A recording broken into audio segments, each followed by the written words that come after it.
Bonjour à tous et bienvenue sur ce nouvel épisode d'Arbre à Cam. Alors on initie un nouveau format de vidéo aujourd'hui avec ce qu'on a décidé d'appeler avec Lino le point technique.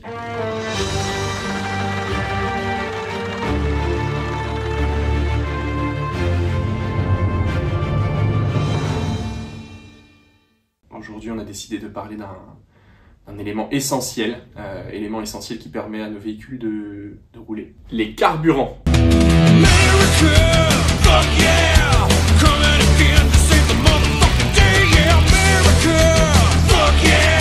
Bon, dans l'idée c'est de faire passé, présent, futur, de couvrir un petit peu l'intégralité du sujet carburant. Mais avant tout, Nicolas, qu'est-ce qu'un carburant? Donc un carburant est un combustible qui mélangé à un comburant, de l'air, de l'oxygène, permet de faire fonctionner le moteur à explosion. Voilà, donc ce qu'on retrouve dans nos véhicules lambda de tous les jours. Plusieurs types de carburants ont existé et existent actuellement, et coexistent même. On va commencer sans plus tarder sur celui qui a disparu depuis début des années 2000. 2006, si je dis pas de bêtises, ça a été distribué jusqu'en 2006. Le super. Qu'est-ce que c'est que le super?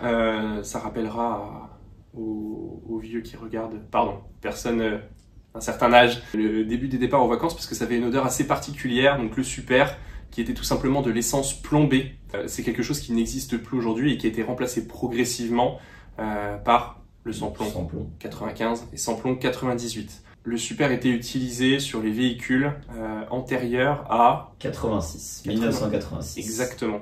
Et donc du coup, vous dites, mais les véhicules de collection, comment ils font pour continuer à tourner? Parce qu'il y a énormément de véhicules qui existent avant 86. Et ces véhicules-là fonctionnent avec du samplon 95-98, majoritairement du 98, et un additif à base de potasse est ajouté pour pouvoir justement venir entretenir une mécanique, parce que les alliages n'étaient pas les mêmes. Notamment vis-à-vis de tout ce qui est les coussinets. Voilà, donc étant donné qu'ils étaient faits en alliage un petit peu différent et peut-être un petit peu moins résistant à tout ce qui est des essences plutôt récents, à savoir 95, 98, nécessité pour les propriétaires de rajouter un additif pour pouvoir préserver la durée de vie de leur moteur. Et globalement, ce n'est pas sans rappeler pour les motards et puis autres adeptes surtout d'engins tout-terrain, et les moteurs 2 temps justement qu'on peut retrouver sur du quad, sur de la moto, sur des buggy, etc. Où justement c'est un mélange aussi, on tourne pas au sans-plomb et il y a un additif qui est ajouté. Exactement, il y avait cette huile là, Ippon, qui sentait la fraise. Oui, que tu mets dans les 50, que tu mets dans les boosters. Exactement, dans les boosters Yamaha. Ouais. Exact. Donc il y avait booster MBK, pas Yamaha. Ça a été racheté après par Yamaha, mais c'est MBK. Et moi j'étais team mobilette, c'était sympa, pédaler pour démarrer. Bon, le super étant passé, on va passer du coup carburant classique. Classique qu'on retrouve encore aujourd'hui. Alors le 95, il y a une particularité un peu particulière parce que du coup il y a 2 typologies de 95. Une qui n'existe plus. Le 95 pur. Vous pouvez le retrouver encore une fois chez des distributeurs tels que des Auchan, des Leclerc, enfin tout ce qui est de la grande distribution. Maintenant, aujourd'hui, le 95, il est coupé avec 10% d'éthanol. Parce que voilà, coûte moins cher et tout simplement plus éco-responsable. Semblerait-il. Voilà, dans le sens où voilà, il y a une injonction de 10% d'alcool, on va dire, issu à base de la production de betteraves sucrières. Je dis pas de bêtises, c'est bien ça. Voilà, donc 95 et 10, voilà, plus pas... sur le 95 et 10. Voilà, c'est clairement pas le carburant que je préfère le plus. Bon, pour des soucis économiques, évidemment, il est 10 à 15 centimes moins cher que le 98, ce qui fait une très bonne passerelle pour passer au carburant roi. Alors roi dans nos stations en France, parce qu'on y viendra juste après, il en existe encore d'autres qui sont un petit peu plus intéressants que le 98. Quelle est la différence entre du 95 et du 98? C'est juste en fait l'indice d'octane. Voilà. Et qu'est-ce qu'un indice d'octane? C'est un indice qui permet de mesurer la capacité de l'essence, du combustible, à résister à l'auto-allumage. Ce point technique a déjà été tourné une première fois. Il y a de cela 4 jours. Voilà. Tout a été tourné. C'était une catastrophe quand on s'est rendu compte de la luminosité des rushs. Des rushs et la qualité du son parce qu'on entendait extrêmement l'extérieur, les oiseaux qui chantent, etc. Le cadre était magnifique. Hein. On avait derrière un petit bolide que vous allez voir dans 2 semaines en vidéo. Ouais, dans 2 semaines, ouais. Donc, du coup, il y avait la porte du garage qui était au-dessus de nous et qui, bon, on s'en est pas forcément rendu compte sur le moment parce que c'était très sombre autour de nous et à l'image, ça paraissait plutôt cohérent. Mais au final, quand on a re-regardé les rushs le soir même en rentrant, on s'est rendu compte qu'en fait, on avait une luminosité qui était vraiment éclatée. Voilà, fin de l'aparté. Pourquoi une différence de prix, Lino, entre ces 2 carburants? Moi, je dis, alors, aujourd'hui, il y a plusieurs théories. Vous pouvez tester sur plus ou moins du long terme. Alors, ça représente un peu de rouler au 98, mais c'est ce que nous, on préfère faire avec Lino. Tout simplement parce que nos moteurs respectifs nous remercient de l'utilisation de ce carburant-là. Dans le sens où aujourd'hui, étant donné qu'il n'y a pas d'alcool résiduel à l'intérieur, la combustion est plus parfaite. Et en ce sens, le 98 va vous permettre d'avoir un rendement, une efficacité plus optimale, on pourrait dire, et d'avoir une consommation qui est en baisse. Alors, c'est de 0,3 à 0,5 litres au 100, hein, grand maximum, mais vous le payez plus cher. 15, elle est à 7%, 7,5%, 8% de plus en prix en achat. Moralité, vous allez faire plus de kilomètres et avoir une meilleure réponse, un meilleur agrément de conduite avec du 98, là où avec du 95, de l'E10, vous allez consommer plus et faire moins de kilomètres. Et puis globalement, c'est vrai que j'aime à croire, à titre personnel, c'est vrai que nous on a 2 véhicules qui peuvent poser un petit peu problème.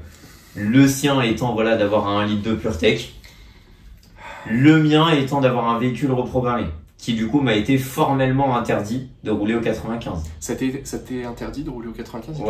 Ouais, ils m'ont le 95 c'est prohibé. Bref, rouler au 98. Rouler au 98, votre moteur vous en remerciera grandement. Après, si vous avez de la chance, vous ne vivez pas en France. Parce que nous, globalement, au niveau essence, entre guillemets, on s'arrête là sur le sans-plomb. Tout à fait. Voilà, il faut savoir qu'en Italie, en Suisse, en Angleterre, en Allemagne, en Angleterre, on va retrouver une autre catégorie de carburant allant du sans-plomb 100 au sans-plomb 102. 102, ouais. 102, qui globalement a été et est toujours un carburant énormément utilisé en course automobile. Et ça, c'est plutôt ce qu'on a tendance à retrouver dans les stations Shell, du coup, en Allemagne. Ouais. Carburant développé par Shell, qui a été utilisé pendant de très très nombreuses années, et je crois que c'est toujours le cas en Formule 1. Aussi, venez mettre dans les commentaires juste en dessous votre science, parce que de toute façon, on sait qu'on va se faire éclater. Ah oui. Donc en vrai, lâchez-vous. On a fait le deuil. Ça sera que bien meilleur pour le référencement. Donc voilà, vous pouvez aussi rouler du coup au 100 et au 102. Si vous faites un petit tour par la Suisse, n'hésitez pas à en mettre un petit peu plus, mettre un petit peu dans votre réservoir. Alors, on peut parler aussi également d'un autre carburant qui est un petit peu plus récent pour le coup, qui est dans cette nouvelle ère, qui est assez Greta friendly parce qu'il est fait à base de légumes, hein, enfin de légumes, de betteraves, de sucre. Du bioéthanol. Du bioéthanol. Le 85. Le 85. Et donc du coup, le 85 aujourd'hui, alors, certains vont dire, oui, mais moi, mon véhicule, je le fais tourner à le 85. Bien sûr, c'est possible. Il y a des conversions qui sont réalisables. Par contre, voilà, nous, on vous met en garde sur ce point-là. Soyez sûr et certain de ce que vous faites parce que... Et par qui vous réalisez? Par qui c'est fait? Parce que voilà, des conversions sur le parking de Leclerc un dimanche après-midi avec une petite 8.6 à la main, ça peut être fait comme ça. Voilà, mais faut que ce soit un proche que vous connaissez, quoi. Hein. Mais vraiment. Ouais. Parce que, bon, dans tous les cas, deux sujets, hein, il va y avoir votre filtre à carburant à changer. Oui, tout à fait. Voilà, ça va être clair et net. La seule, par contre, il y a certaines gammes, du coup, justement, de véhicules maintenant qui sortent. Filtre et pompe. Oui, filtre et pompe d'ailleurs. Qui fonctionne d'office avec du E85, notamment la gamme EcoBoost de Ford. On pourra citer le Ford Puma qui d'office roule avec de l'E85 et aujourd'hui le 85 il est à 0,99 centimes le litre. Ou 1,01 €, 1,02 €, voilà. Donc en gros vous faites quasiment 50% sur le prix par rapport à un 98, vous consommez 30% de plus, donc d'un point de vue équation et proportionnalité, ça fonctionne plutôt pas mal. Et il y a un gain substantiel quand même de puissance. Oui, non. Faut pas l'oublier. Autre problème qui peut être rencontré avec ce super éthanol, c'est semblerait-il, alors peut-être pas sur les moteurs conçus pour, hein, on ne recitera pas le EcoBoost, mais des problèmes de démarrage à froid en hiver. Si votre véhicule il dort dehors, apparemment rouler au super éthanol ça peut être un peu plus compliqué. Bon, voilà, nous on ne peut pas vous dire parce qu'on ne conduit pas de véhicule au super éthanol, ce qui m'est d'ailleurs totalement proscrit, interdit de convertir un PureTech au super éthanol. En fait, interdit de toucher un PureTech tout court. Ouais, en fait. Ouais, bah oui. Il n'y a rien qui est possible. Il n'y a rien qui est possible, même une reprogrammation, on peut gagner quoi, 10-15 chevaux grand max, on l'a déjà dit. Et une casse moteur. Une casse moteur. On vous renvoie à la vidéo précédente, du coup celle-ci. Là. Putain, j'ai intérêt à me démerder en montage. Le mec il m'a mis dans la sauce. Alors, si on enchaîne, on va parler du dernier carburant qui est encore disponible. Alors pour combien de temps ça, c'est la question. Peut-être le plus polyvalent, le plus cool, le moins cher, pendant très longtemps. Alors maintenant c'est plus vrai avec l'éthanol, mais en tout cas, celui qui au final est le plus rentable. Ah oui. Qui permettait de faire 1000 km avec un plein. Voilà. Donc là, à savoir le gasoil. Le gasoil.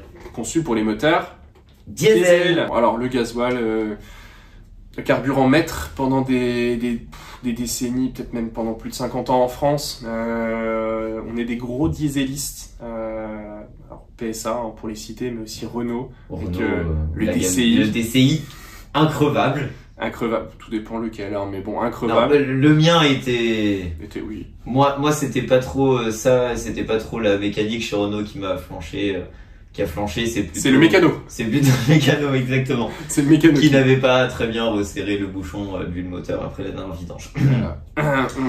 Terre à son nom, qui aujourd'hui vous permet de rouler plus longtemps, en termes de distance parcourue, je parle, et même en termes d'entretien. Aujourd'hui, un véhicule diesel, c'est quelque chose d'assez robuste. Alors les entretiens. Vous pouvez leur mettre 300 000 bornes, ça continue de rouler. Voilà, 2 litres avec HDI. un minimum, donc. Ouais, bah oui. 2 litres HDI. D'ailleurs, en parlant d'HDI, il y a quand même des gros connards qui ont réussi à rendre des moteurs diesel extrêmement sportifs, pour pas dire les meilleurs. On citera bien évidemment du coup la 908 HDI voilà, de chez Peugeot qui est arrivé au 24 heures du Mans, qui a tout éclaté, qui est reparti. Et puis dans la même dynamique, il y avait le TDI justement, aussi développé par Audi, qui faisait ça très bien dans les courses d'endurance en catégorie proto justement. Et puis aussi on a cette typologie de voitures sportives. Voilà. Bon, le gasoil qui tend à mon avis à disparaître, on était encore il n'y a pas si longtemps que ça à 70% du parc français équipé en moteur diesel. Justement on parlait de la fin du diesel. Le diesel. Il y a quelqu'un qui globalement est assez fou. Alors combien de temps va-t-il vivre ce monsieur? On ne sait pas. Ah non, mais il va finir avec 3 balles dans le dos, hein, c'est sûr. Suicidé avec 3 balles dans le dos. Mais en tout cas d'une entreprise monégasque qui est du coup productrice et revendeur de son propre carburant qui s'appelle le XTL30.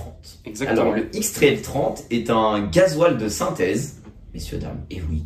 Vous avez un gasoil qui globalement est vendu fin 2023 2,13 € le litre, 2,15 € à Monaco, mais en soi du coup chez Romano Energy,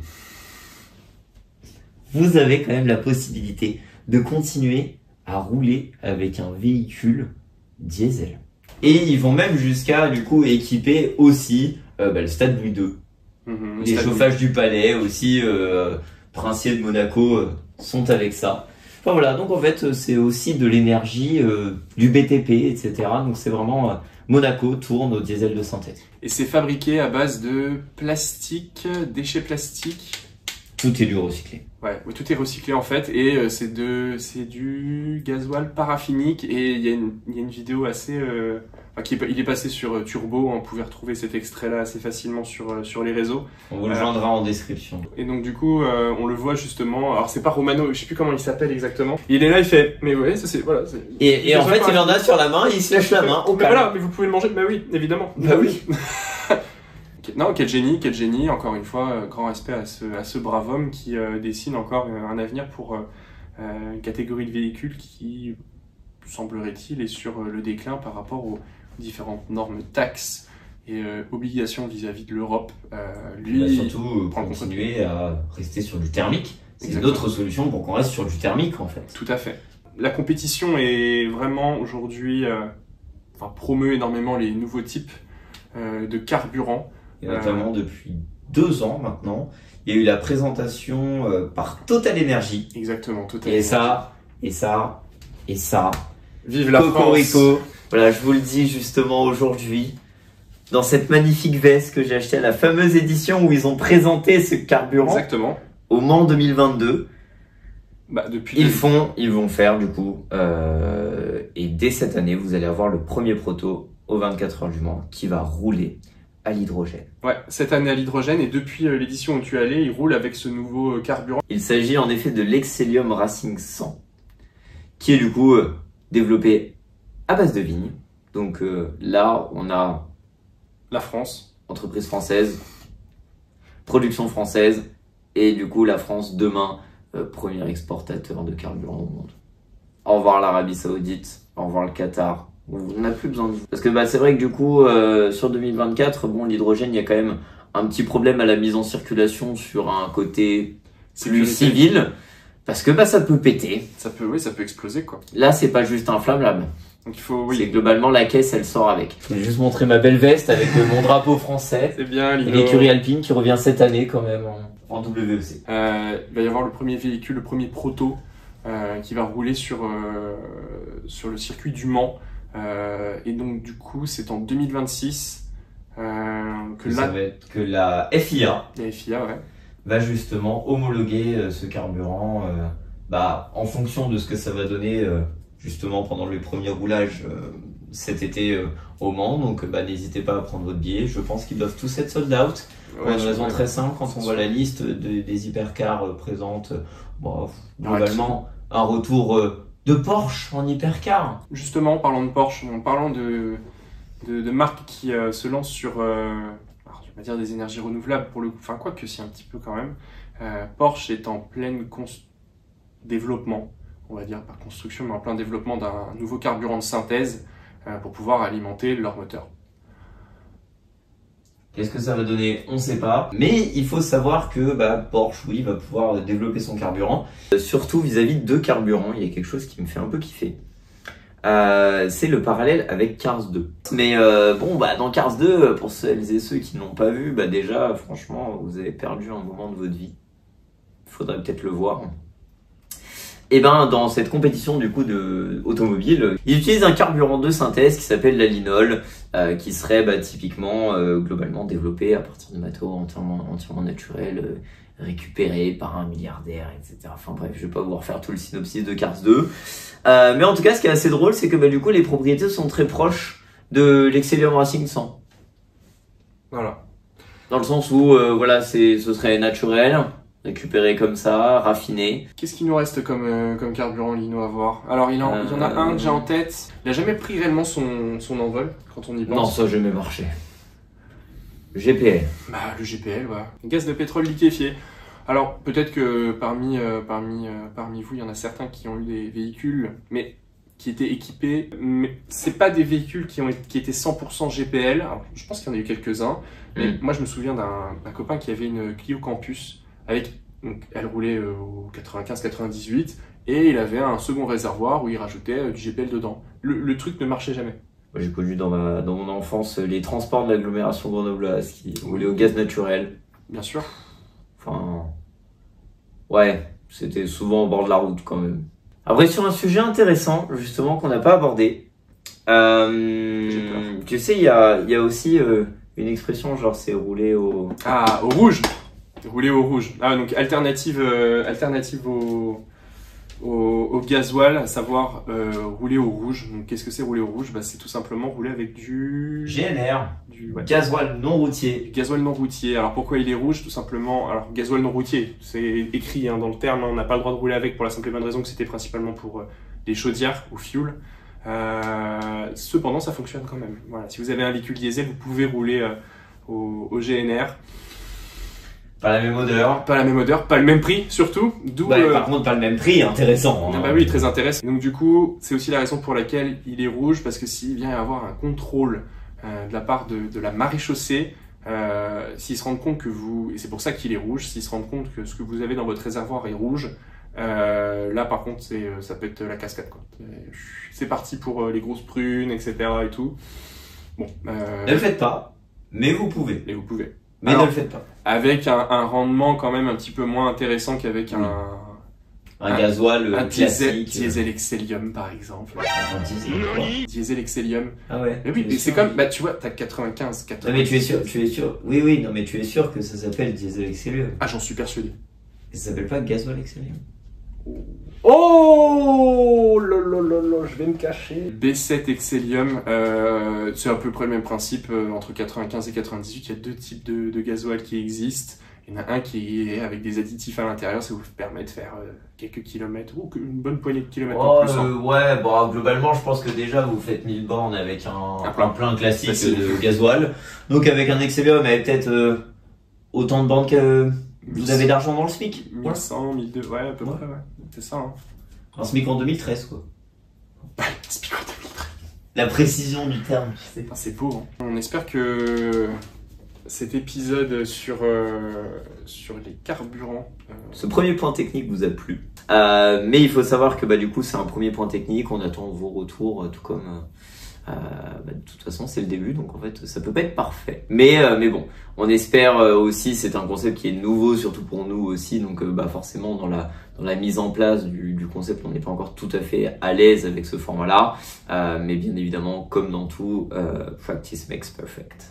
Merci pour les likes, les commentaires, la petite cloche. N'hésitez pas à nous mettre aussi dans les commentaires, des idées, d'autres points techniques. On en a. Alors on en a stock, quelques-unes en stock. Il y a beaucoup de choses qui n'ont pas été abordées. Bon sur ce, du coup, je vais passer une très bonne journée. Passez une Très bonne soirée du coup, si vous nous regardez pile poil à la sortie lors de cette vidéo. Exactement. Et on se retrouve dans 2 semaines pour les C'est fou là. Et c'est fou. Allez, c'est Vous allez kiffer. Vous allez kiffer, hein. Comme nous on a kiffé. Je pense Incroyable. que ça va se ressentir. Des bisous. Allez, ciao. Ciao.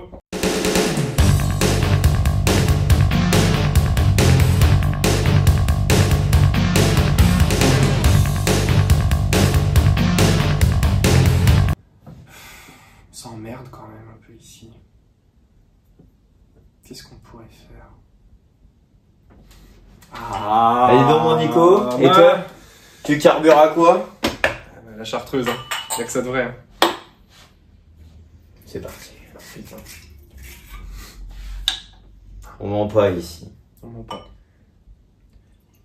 Bien évidemment. Jamais d'alcool au volant. Voilà. À consommer avec modération et toujours chez soi quand on ne prend pas le volant. Surtout, ne pas prendre le volant. Vous avez le droit de prendre une cuite, mais chez vous. Voilà. Ou en vous en ramener par quelqu'un. Voilà. Avec un jeune Sam. Un jeune Sam. Merci Lino. Santé. C'est parti. Santé. Et bien évidemment, toujours laisser aérer la chartreuse pour enlever l'éthanol. C'est vrai en plus. C'est vrai. Ça va finir par être une chaîne de dégustation de chartreuse, de voitures. Ne parle pas, ne dévoile pas nos concepts comme ça.